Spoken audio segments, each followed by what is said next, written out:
Eh bien, bonjour, nous sommes en direct d'Avignon où se déroulent les 14e journées du groupe de stimulation et de rythmologie de la Société française de cardiologie. Le congrès aborde tous les aspects de la rythmologie et nous avons l'insigne honneur d'avoir parmi nous le professeur Étienne Alliot qui nous donnera une lecture concernant les problèmes de la mort subite. Alors évidemment, la mort subite, c'est quelque chose que le professeur Alliot connaît très bien. Est-ce que vous pensez avoir identifié dans la littérature ou dans les évolutions récentes des enjeux qui n'auraient pas été bien compris jusqu'à maintenant et qui pourraient éventuellement être pris en compte? Alors en effet, Jean-Claude, c'est un sujet vaste. On peut essayer de le résumer de la façon suivante. Déjà, dans notre pays, on sait qu'il y a à peu près 40 000 morts subites et ce chiffre est conforté par différentes études récentes. Ce chiffre devient de plus en plus précis. Alors on peut très brièvement considérer trois types de patients. Ceux qui ont déjà fait un décès subit. Et pour eux, l'enjeu, parce qu'ils se retrouvent pour la plupart d'entre eux porteurs d'un défibrillateur, l'enjeu c'est d'avoir des appareils qui sont plus performants, qui ont moins de complications, qui sont plus petits et de se débarrasser du problème des sondes, car les sondes restent le problème numéro 1 des complications de ces appareils. Le deuxième enjeu pour ces patients, c'est probablement de savoir ceux qui ont déjà fait un décès subit et qui finalement ne vont pas récidiver. Et il y a un certain nombre d'études qui essaient de cibler les gens qui sont peut-être à bas risque parce que globalement seulement 30 ou 40% de ces patients reçoivent un choc électrique dans le suivi. C'est une petite population. La deuxième est plus grosse, c'est ceux qui n'ont jamais fait de décès subit mais qui sont à risque. Et on sait aujourd'hui les individualiser, mais on sait de façon un peu rigide, c'est-à-dire qu'aujourd'hui, quelle que soit la pathologie, j'entends les deux grosses causes, les cardiopathies ischémiques ou les cardiopathies dilatées, c'est la fraction d'éjection plus ou moins 30%.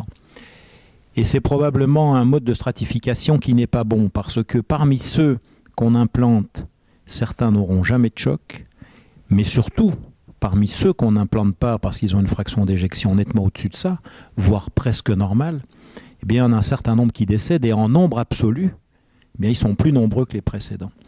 Donc le développement actuel, c'est d'essayer de trouver, mais ça on essaye de le faire depuis plus de 25 ans, de trouver des algorithmes, des facteurs de décision, de stratification nettement meilleurs. Alors au sein de ces populations, que ce soit la première ou la seconde population, il y a des populations qu'on connaît mal, les gens âgés. On travaille beaucoup sur ces sujets-là parce qu'ils sont quasiment absents des grandes études. Les femmes, qui se caractérisent par des morts subites beaucoup moins fréquentes et du reste, elles sont beaucoup moins nombreuses dans les grands essais. Et puis, autre sujet bien évidemment, le jeune. Car la mort subite du plus jeune n'est pas la même que celle du plus âgé. Globalement, celle du plus jeune, moins de 30 ans, c'est un petit peu de maladie coronaire, mais c'est beaucoup d'autres pathologies, des cardiopathies, voire des arythmies rares. Le QT long, le Brugada, etc., etc. Je ne les passerai pas tout en vue.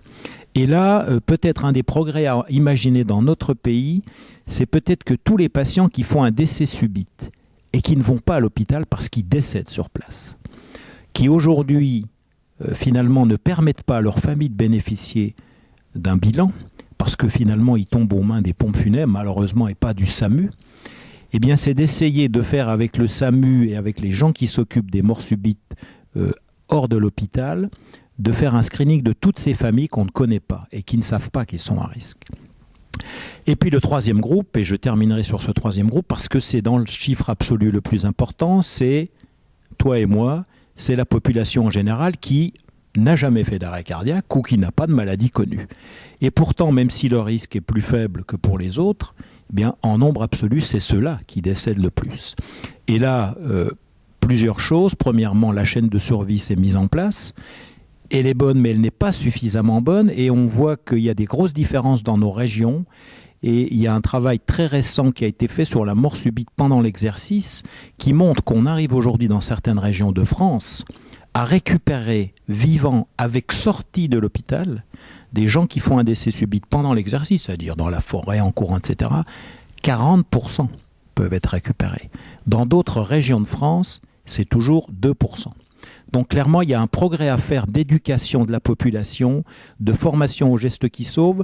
Et de ces études récentes, on s'aperçoit aussi que la formation au défibrillateur est importante et pas seulement la mise en place de défibrillateurs. On s'aperçoit que dans toutes ces études-là, le défibrillateur utilisé par le témoin, c'est très rare. Le massage cardiaque fait par le témoin, c'est très fréquent. Et ça suffit souvent à récupérer la situation.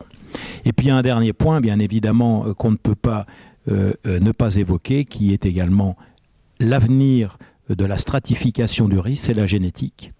Et il est clair que, je ne l'ai pas mentionné dans les familles des morts subites, mais il est clair que la génétique a fait des progrès, mais pour l'instant, ça touche seulement un petit nombre de pathologies rares du sujet jeune, et on espère un jour le voir s'étendre à des pathologies moins rares, comme la maladie coronaire, car il y a un impact génétique dans la maladie coronaire. Donc les challenges sont multiples, technologiques, stratification, et on pourrait conclure maintenant par l'aspect économique. Bien évidemment, tout ça a un coût, mais il me semble que notre pays, même si aujourd'hui nous sommes dans une période de crise, notre pays a montré qu'en termes de politique de santé, nous avions un système qui fonctionnait plutôt bien, même si malheureusement il est en énorme déficit. Mais je pense qu'en faisant des choix, en faisant les bons choix, on est tout à fait performant dans le domaine de la stimulation cardiaque, de l'angioplastie, dans d'autres domaines. Il n'y a pas de raison qu'on ne le soit pas dans celui-là.